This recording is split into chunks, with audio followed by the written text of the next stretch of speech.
Hi, I'm Gemma. Welcome to Create Studio.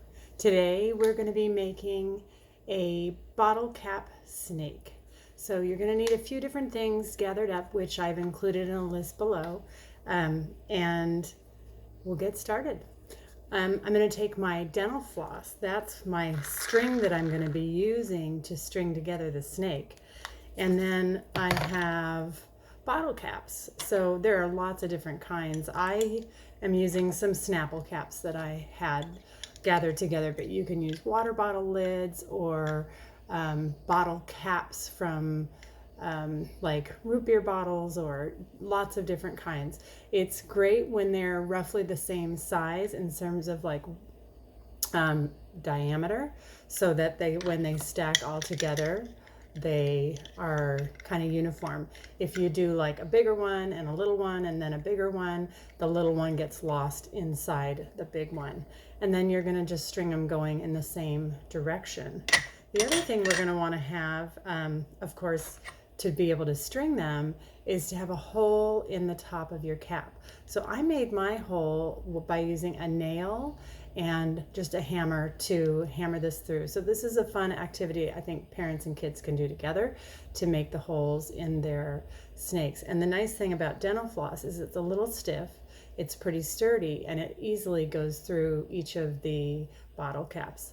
The way I'm going to start it is I have a washer, but you can also use a bead. That's just going to go on the very front, like the first part, so that everything that comes after it doesn't fall off. And you can use as many bottle caps as you want. So this may be a project you plan for and then gather bottles and then, or bottle caps, and then do it a different day.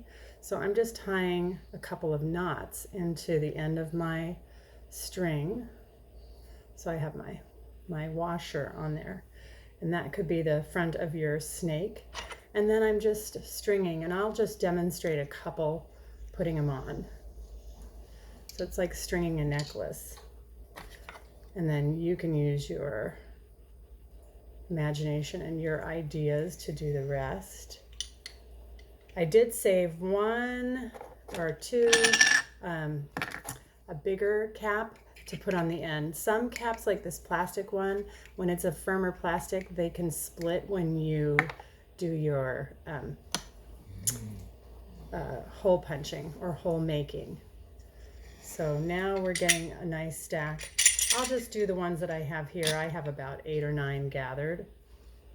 And then you get the idea. They're fun and flexible, and we've made these in studio before, and they really last a long time as snakes. They're pretty fun to play with too. So I hope you're going to enjoy this project.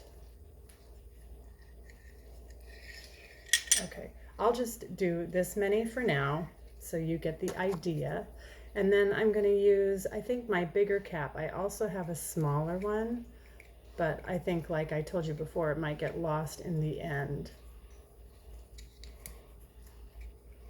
This is going to take a little while to string through. There we go. So this was just my end and this very short snake.